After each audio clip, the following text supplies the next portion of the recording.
Friends, இன்றைக்கி நம்ம இங்கிலீஷில் பேசலான்ற நிகழ்ச்சியில் புதுசாக என்ன கற்றுக்கலாங்கிறத பார்க்கலாம். அதுக்கு முன்னாடி இங்கிலீஷில் பேசுகிறது அப்படிங்கிறது ரொம்ப ரொம்ப ஈஸியான ஒரு விஷயந்தான். அந்த ஈஸியான விஷயத்தை எப்படி நம்ம செயல்பாடுகளில் கொண்டு வரலாம் அப்படின்னா, நம்ம டெய்லி ரொட்டீனில் தான். இப்போ டெய்லி நம்ம எந்திரிக்கிறோம் அப்படிங்கும் போது நமக்கே தெரியும் வாட் ஆர் த ஒர்க்ஸ், நமக்கு என்னெல்லாம் வேலைகள் இருக்குது அப்படிங்கிறது நம்ம ஒன்றுக்கு மேலே அடுத்ததாக நம்ம பண்ணிகிட்டே வருவோம். தினசரியாக நமக்கு யாரும் இன்ஸ்ட்ரக்ஷன் கொடுக்கணுன்ற அவசியங்கள் இருக்காது. ஸோ நம்மளே நம்மளுடைய வேலைகளை செஞ்சுட்டு வருவோம் இல்லையா? ஸோ அதே போல் தான் இந்த இங்கிலீஷ் அப்படிங்கிறதுமே. ஸோ நீங்கள் என்னெல்லாம் கிளாஸில் கற்றுக்குறீங்களோ, இல்லை வெளியில் ஒருத்தவங்க பேசுகிறத அப்சர்வ் பண்ணுறீங்களோ, இல்லை நீங்கள் புதுசாக ஒரு வார்த்தைகளை பார்க்குறீங்கன்னும் போது அந்த வார்த்தைகளை தினசரி உங்களுடைய பயன்பாடில் யூஸ் பண்ணுங்கள். ஸோ நீங்கள் ஒரு வார்த்தையை நீங்கள் யூட்டிலைஸ் பண்ணும்போது தான் அந்த வார்த்தைக்கான அர்த்தங்கள் என்னன்றதும் தெரியும், அந்த வார்த்தையை எங்கே எப்படி பேசலாம், யார்கிட்ட பேசணும் அப்படிங்கிறதும் தெரியும். சின்ன சின்ன வார்த்தைகளை எந்த இடத்துல பேசலாம், பெரிய பெரிய ப்ரொஃபஷனேட் வார்த்தைகளை எங்கெல்லாம் பேசலாம், வீட்டில் குழந்தைங்க கிட்ட எப்படி இங்கிலீஷ் பேசணும், வீட்டில் ஒய்ஃப் கிட்ட எப்படி பேசணும், அம்மா அப்பா கிட்ட, இல்லை வெளியில் ஒரு மீட்டிங் போகிறோம், ஒரு கடைக்காரர்கிட்ட, ஒரு சேல் கஸ்டமர்ஸ் கிட்ட, ஸோ இந்த மாதிரி வித்தியாசமான பர்சன்ஸ் கிட்ட நம்ம எப்படியெல்லாம் இங்கிலீஷ் பேசலாம் அப்படிங்கிறத நம்ம டெய்லி ரொட்டீனில் நீங்கள் இந்த மாதிரியான சின்ன சின்ன வார்த்தைகளை ஃபாலோ பண்ணிட்டு வந்தாலே யூ வில் கெட், நமக்கு நிறைய ஐடியாக்கள் நிறைய தெரிய வரும். ஸோ இன்றைக்கி புது விஷயங்கள் அது மாதிரி என்னங்கிறத நம்ம கிளாஸில் பார்க்கலாம். ஸோ ஆல்ரெடி நம்ம பார்த்துக்கிட்டு இருக்கிறது பார்த்தோம்னா பாஸ்ட் பர்ஃபெக்ட் டென்ஸ். முடிஞ்ச ஒரு விஷயத்தை எப்படி கரெக்டாக கன்வே பண்ணலாம் அப்படிங்கிறத நம்ம பார்த்துட்ருக்கோம். ஸோ அப்படி பார்க்கும்போது அந்த கன்வே பண்ணுறதுமே எப்படி தேர்ட் ஃபார்மில் கன்வே பண்ணலாம், இல்லை செகண்ட் ஃபார்மில் பண்ணணுமா, இல்லை ஃபர்ஸ்ட் ஃபார்மில் பண்ணணுமா அப்படிங்கிறது எனக்கு டவுட் இருக்குது மேம் அப்படிங்கிறதும் பார்த்துருந்தேன். அண்ட் நிறைய பேர் இந்த உங்களுடைய ஒர்க் ஷீட்ஸ், அதாவது உங்களோட கொடுத்த எக்ஸாம்பிளில் ஒர்க் அவுட் பண்ணி அனுப்பியிருந்தீங்க. ஸோ அதுக்கான வாழ்த்துக்களும் கூட. இதே போல் நான் கொடுக்குற எக்ஸாம்பிள்ஸை யூட்டிலைஸ் பண்ணுங்கள். ஸோ இன்றைக்கி நம்ம அதனுடைய தொடர்ச்சியாக நம்ம என்னங்கிறத பார்க்கலாம். இந்த 3 காலங்கள் verb 1, verb 2, verb 3 அப்படின்ற 3 காலங்களில் நம்ம 3 காலங்களில் என்ன யூட்டிலைஸ் பண்ணுறோம்? இப்போ பாஸ்ட் பர்ஃபெக்டில் நம்ம V3 அப்படிங்கிறத யூஸ் பண்ணுறோம். அது கூட நம்மளோட ஃப்ரெண்ட் ஆக்ஸிலரி வேர்ப்ஸுங்கிறவரையும் யூட்டிலைஸ் பண்ணுறோம். ஸோ அதை நம்ம எப்படி எப்போ வரக்கூடிய டெய்லி ரொட்டீன் வேர்ப் ஃபார்ம்ஸில் எப்படி பயன்படுத்தலாம் அப்படிங்கிறத பார்ப்போம்.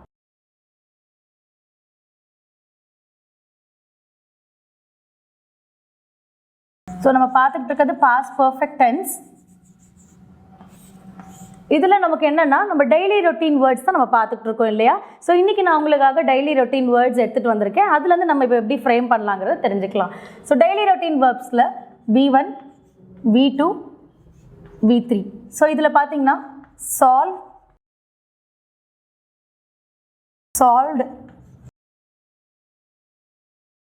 சால்வ்டு. ஸோ அப்போ solve, solved, solved. So solve அப்படின்றத நம்ம என்ன சொல்லுவோம்? தீர்க்க, அதாவது ஒரு விஷயத்தை ஃபுல்ஃபில் பண்ணி முடிக்கிறது, இல்லை தீர்த்து வைக்கிறது. சால்வ்னாவே ஜென்ரலாக தமிழில் என்ன சொல்லுவாங்க? தீர்த்து வைத்தல் அப்படிங்கிறது தான் சொல்லுவாங்க. ஸோ அப்போ சால்வ் அப்படிங்கிறத நிகழ்காலத்தில் தீர்த்து வைத்தல்.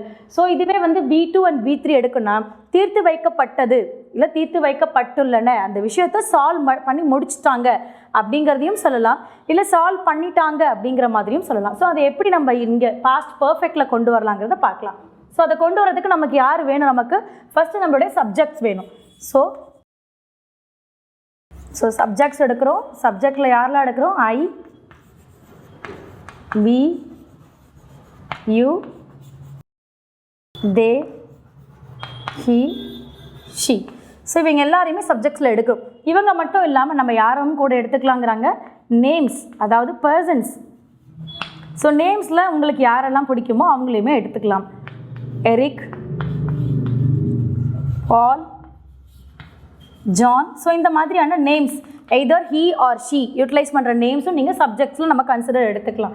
அண்ட் இது கூட ஆடட் அப் சப்ஜெக்ட் கூட என்ன ஆட் பண்ணுவோம்? நம்ம எல்லாருக்குமே தெரிஞ்ச ஒரு பெஸ்ட் ஃப்ரெண்ட் யார்? ஏவி. அவரை கூட சேர்த்துப்போம். ஏவி என்ன கொடுக்குறாரு? ஹேட் அப்படிங்கிறத கொடுக்குறாரு இல்லையா?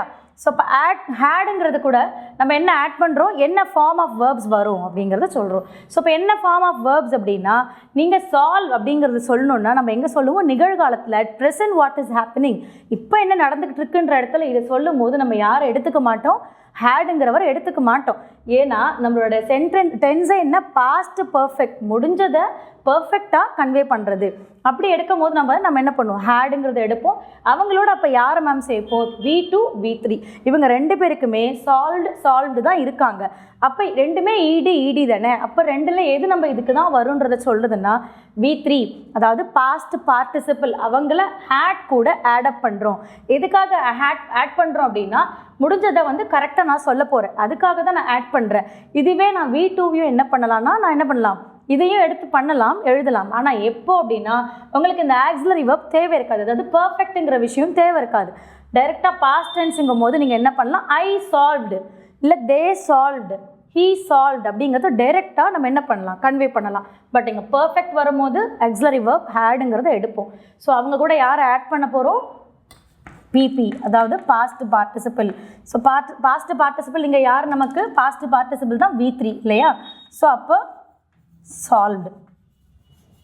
அப்போ ஏதாவது ஒரு சப்ஜெக்ட் எடுக்கிறோம், either name or I we you they he she, இவங்களில் யாராவது ஒரு சப்ஜெக்ட், அவங்க கூட ஹேட், அதுக்கப்புறம் அவங்க கூட பிபி பாஸ்ட் பார்ட்டிசிபிள்ங்கிறவங்கள எடுக்கிறோம். ஸோ அப்போ நான் எடுக்கிறேன் அப்படிங்கும் போது I shall write a example. இப்போ நான் இவங்களோட ஜானோடய எடுக்கிறேன். John had solved. அப்போ ஜான் என்ன பண்ணிட்டாரு, தீர்த்துட்டார், அந்த ப்ராப்ளத்தை முடிச்சிட்டார். அப்போ தீர்த்துட்டாருன்னும் போது என்ன அப்படிங்கிறத நீங்கள் சென்டென்ஸை கவரேஜ் பண்ணணும்னு நினைக்கிறீங்க. ஜான் ஹேட் சால்வ்டுன்னு இருக்கு மேம், அதை நான் கவரேஜ் பண்ண நினைக்கிறேன்னா நீங்கள் அதை என்ன பண்ணலாம், ஜான் ஹேட் சால்வ்டு த பசில்.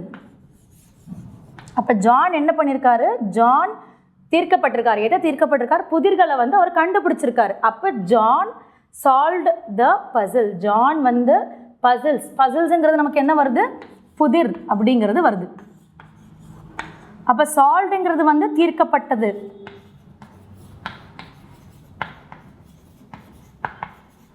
அப்போ சால்வ் அப்படின்னா முடிஞ்சிருச்சு அந்த விஷயத்தை. அப்போ ஜான் வந்து என்ன பண்ணி முடிச்சிட்டாரு, பசிலை ஒர்க் அவுட் பண்ணி முடிச்சிட்டார். John had solved the puzzles அப்படிங்கிறது.